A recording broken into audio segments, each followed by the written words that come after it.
बातमी ठाण्यातून शिवसेनेच्या गोटातून विधान परिषदेसाठी ठाणे पालघर या जागेसाठी शिवसेनेकडून नाव हे निश्चित झाल्याची चर्चा आहे।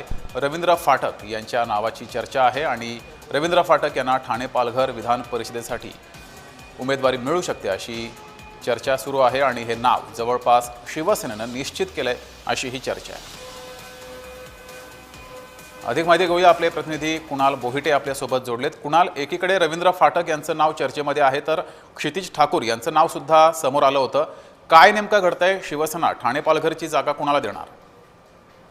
जगदीश, अगदी बरोबर आहे। सकाळी ज्या काही बातम्या आपण पाहिलेल्या आहेत किंवा बातम्या ज्या समोर येत होत्या त्याच्यामध्ये क्षितिज ठाकूर आणि हितेंद्र ठाकूर हे जी काही वंचित बहुजन आघाडी आहे ही शिवसेनेमध्ये विलीन करतील आणि त्यानंतर क्षितिज ठाकूर यांना उमेदवारी मिळण्याची शक्यता आहे अशा प्रकारच्या बातम्या समोर आल्या होत्या। मात्र ज्यावेळेस आम्ही संपर्क साधला त्यावेळेस असं समजलं गेलं की जे उमेदवार आहेत, जे संभाव्य उमेदवार आहेत ते मोर्चे बांधणी करायला सुरुवात केलेली आहे आणि रवींद्र फाटक यांनी हितेंद्र ठाकूर आणि क्षितिज ठाकूर यांची भेट घेतली आणि त्यांचा पाठिंबा जो आहे तो शिवसेनेला असल्याचं त्यांच्याकडून सांगण्यात आलेलं होतं। त्यामुळे रवींद्र फाटकच यांची उमेदवारी जी आहे ती जवळपास निश्चित झालेली आहे।